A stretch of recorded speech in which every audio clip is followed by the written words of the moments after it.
Hello, ladies. How are we doing? You're all Good, right. thank you. See you again. So we are You're continuing our series on how we can better support learners with additional needs.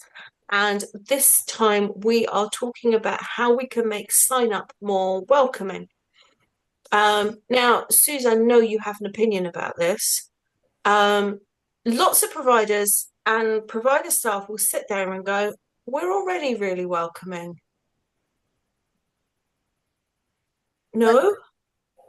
no, because generally speaking, sign-ups have been designed in the interest of the business capturing data to make sure that the learner is eligible, that the learner, has got a DNA. The sign-ups are really about the provider being concerned that that learner should be entering learning for that particular standard, and that can meet the requirements of the standard. It is not about looking at how can the learner engage well with the sign up process to understand what it is they're going to be doing, and that's for a learner that doesn't present with learning support needs. So where a learner then presents with learning support needs alongside the complexity of the provider desperately trying to capture all of this different parts of the data to make sure that that learner can be eligible for funding, they completely put the learner to one side, as it were, around what does that look like to make sure that learner is fully engaged, fully understands, and can accurately complete the sign up process and demonstrate their individual learning support needs as well as part of that process. So while providers think we do this great job at sign up, it's not, generally speaking, things could be done better for both the learner and for the employer as two parts of a three-part process, right? In that triangle between the three different individuals that are engaging in this process, the person with the most power is the person that designs the process, and it is human nature to design a process that's easier for the business to work with, but then doesn't fundamentally have the learner at the heart of what's going on. And that's why a lot of the time you can see up to 50% dropout rate between an application and sign up happening, because all of those different initial assessment pieces aren't focused on making sure all of the learners can access that well. Okay, I think that you were quite equivocal there, had no opinion whatsoever. Emma, in terms of what the Better Health generation sees, do you have any opinion on how welcoming a lot of sign-up practice is for learners with additional needs?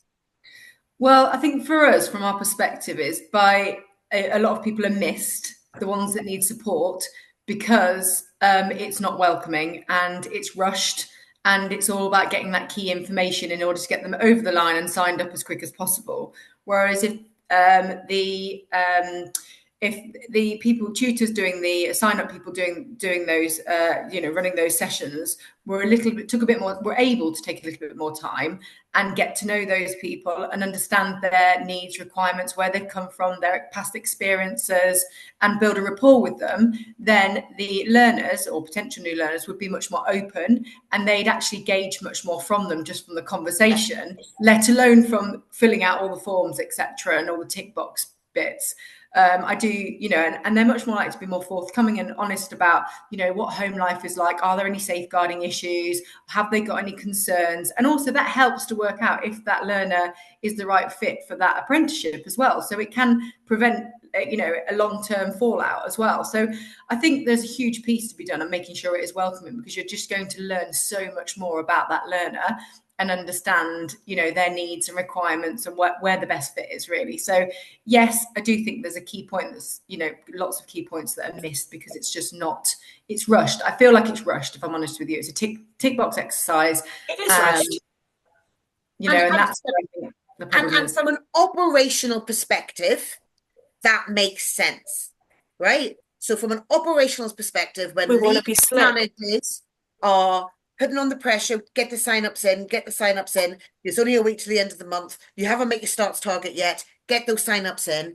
Then the pressure comes down from on high about what that looks like. And therefore, it is a rushed process. Do they have a pulse? Let's get them into learning and worry about the rest of it later. And then the rest of it tends to fall away. So So operationally, it makes sense. But Yeah, actually, but we've got strategically, to it makes no sense. barging in for a minute. Rudely. We've got to talk about the people who are doing the sign-ups. Who are in our team? Are we actually getting to do this most important part of things? Yeah. So do they have empathy? What experience do they have of being a learner themselves? How much have they been involved in the delivery side of things? Um, we always used to recruit people into our kind of sales team, the people who did the sign-ups from people who had been involved later in the process. So they knew what the learner was going to go through because they had supported learners later in the process. A lot of them have been involved in doing progress reviews and that kind of learner account management work. So they knew what a good learner looked like, felt like, smelt like.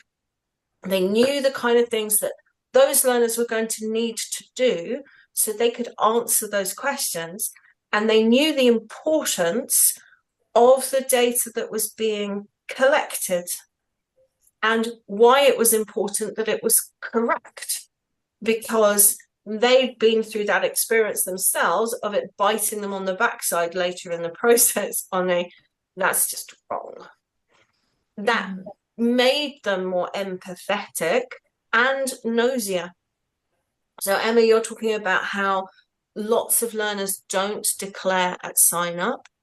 We've talked before around how partly that's because we haven't built the know, like, and trust yet.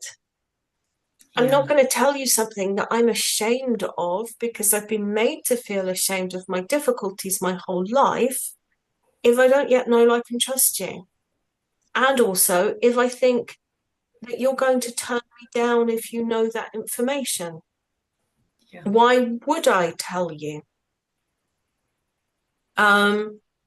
So we're creating distrust within that, and that then doesn't help. So we also need to figure out how we can be monitoring and interpreting all this data that we've collected to spot learners where there's a potential difficulty, even if they haven't told us. Yeah. Yeah, but having the right people doing the sign up, and it's one of those key things that people argue about within providers when we look at why have we got a dropout rate we don't like, is that eternal battle between the people who did the sign up and the people who are delivering on the, well, you gave me rubbish learners. No, I didn't. And there's always handbags that dawn over that one, isn't there, Suze? There is always handbags. I mean, I would maybe push back on the word rubbish.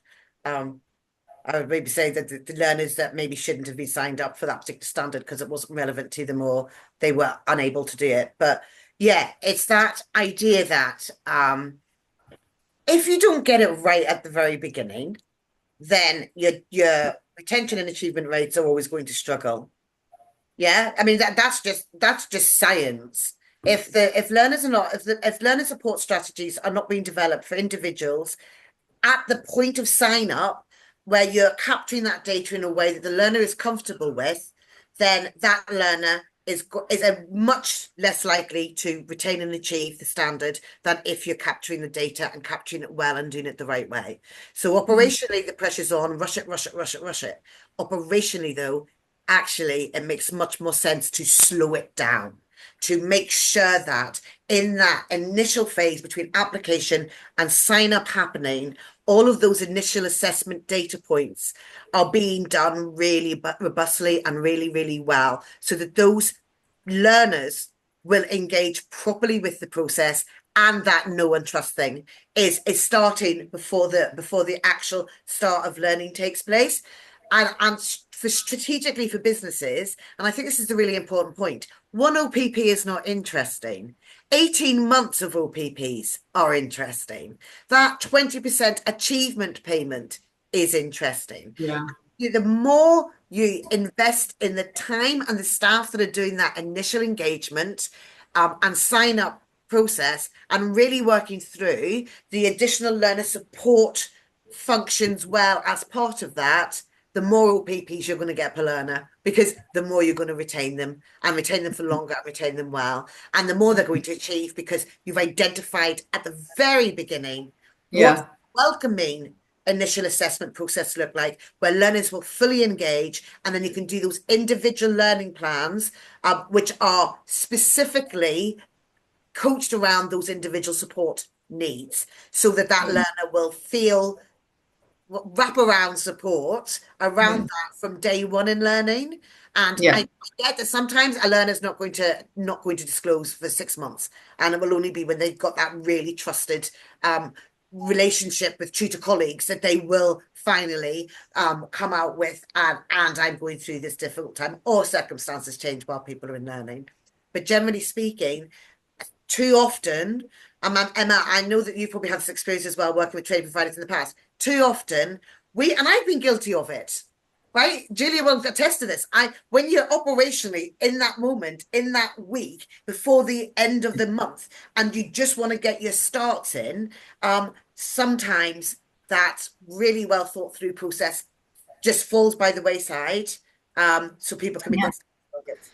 I mean, I've been in that position myself. I've been in that position, signing, doing IAGs with learners, and I think the only way to avoid it, in honesty, is to not work month on month. It's to work month in advance, and that takes time to get there. And I understand that it does take time, but then it gives you time, to then have those key moments with the learner, to get to know them, to understand them, and build that rapport. It's when you're working month on month, you're then weighing up is it the learner that's the priority, or the sign up that's the priority? And the business is saying and pushing and going, the business. And in your head, you might be sat there thinking, actually, no, the priority is the learner, but it's your job at the end of the day to get those, to reach their targets. So you're really being drawn in both directions. Absolutely. And there is an optimum length of time between application and starting in training. It's not written in stone. Learners who don't engage with initial assessment activity prior to sign up are probably ones you want to be qualifying out. They are telling you that they're not that bothered, or that the difficulties that they have are potentially insurmountable, that they are not ready. So again, having these activities before you are committed, because as soon as you sign that learner into training, you're making a massive commitment to them that you're going to move heaven and earth to get them through. So your time for actually really qualifying out is in that period prior to sign up. So yes, we want to give learners a good amount of time. We don't want to be saying, oh yeah, thanks for your application form, we're coming out to sign tomorrow. Can you fill in all these 37 documents, please? Thanks, lol. Because it's not going to go well. But at the same time, giving them a month to do those things probably means they're going to spend the next 28 days doing nothing, and we're not necessarily getting any further forward, or you're ruining that relationship by nagging them. At which point we've made a really bad first impression with the learner that you're going to nag me for the next 3 years. I don't want that. We haven't made a great. So there's nuance within that. There isn't necessarily a right or wrong answer. The other thing, I think, a big mistake that a lot of providers make is we're really good at adding in a new form. We've got to ask about this and ask about this, and they've changed that rule, so we'll do this and we'll do that. They don't actually sit down and rationalize the paperwork, and get rid of all the duplication. And the duplication is horrific. And that's one of the key things that puts people off anyway, whether they have a learning difficulty or not, is, you've already asked me that. You don't need to ask me that again. That just annoys you.